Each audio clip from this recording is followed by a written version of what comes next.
మీకా గ్రంథము 1వ అధ్యాయం. యోతాము, ఆహాజు, హిజ్కియా అని యూదా రాజుల దినములలో షోమ్రోనును గూర్చియు యెరూషలేమును గూర్చియు దర్శన రీతిగా మొరష్తీయుడైన మీకాకు ప్రత్యక్షమైన యెహోవా వాక్కు. సకల జనులారా ఆలకించుడి. భూమి, నీవును నీలోనున్న సమస్తమును చెవియొగ్గి వినుడి. ప్రభువగు యెహోవా మీ మీద సాక్ష్యము పలుకబోవుచున్నాడు. పరిశుద్ధాలయములో నుండి ప్రభువు మీ మీద సాక్ష్యము పలుకబోవుచున్నాడు. ఇదిగో, యెహోవా తన స్థలము విడిచి బయలుదేరుచున్నాడు. ఆయన దిగి భూమి యొక్క ఉన్నత స్థలముల మీద నడువబోవుచున్నాడు. ఆయన నడువగా అగ్నికి మైనము కరుగునట్లు పర్వతములు కరిగిపోవును, లోయలు విడిపోవును. వాటము మీద పోసిన నీరు పారునట్లు అవి కరిగి పారును. యాకోబు సంతతి చేసిన తిరుగుబాటును బట్టియు ఇశ్రాయేలు సంతతి వారి పాపములను బట్టియు ఇదంతయు సంభవించును. యాకోబు సంతతి వారు తిరుగుబాటు చేయుటకు మూలమేది?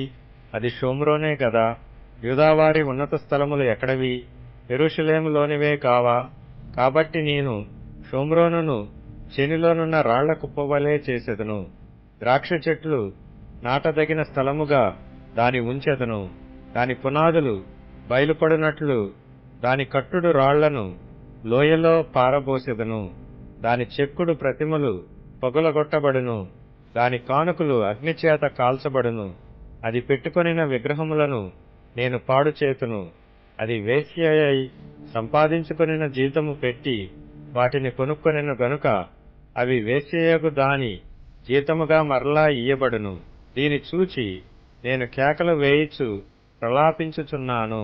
ఏమీయూ లేకుండా దిగంబరినై నక్కలు అరుచునట్లు అరుచుచున్నాను. ఇప్పుకోడి మూల్గునట్లు మూల్గుచున్నాను. దానికి తగిలిన గాయములు మరణకరములు. అవి యూదాకు తగిలియున్నవి.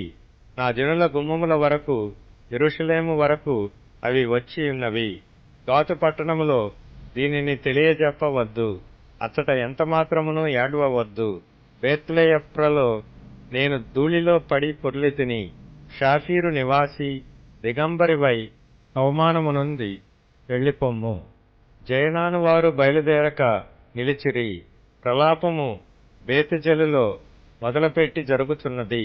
మారోతు వారు తాము పోగొట్టుకొనిన మేలును బట్టి బాధనొందుచున్నారు.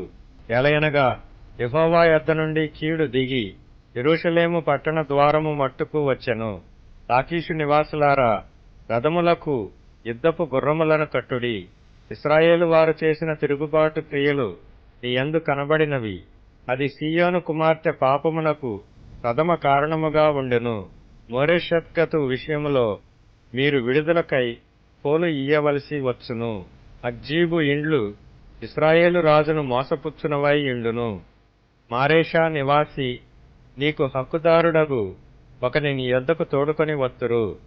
ఇశ్రాయేలీలలోని గనులు అదుల్లామునకు పోవుదురు. సీయోను, నీకు ప్రియులగు వారు నీ యొద్ద నుండకుండా పట్టబడియున్నారు. నీ తల బోడి చేసుకొనుము. బోరుచ గద్దవలే నీ బోడితనము కనుపరుచుకొనుము.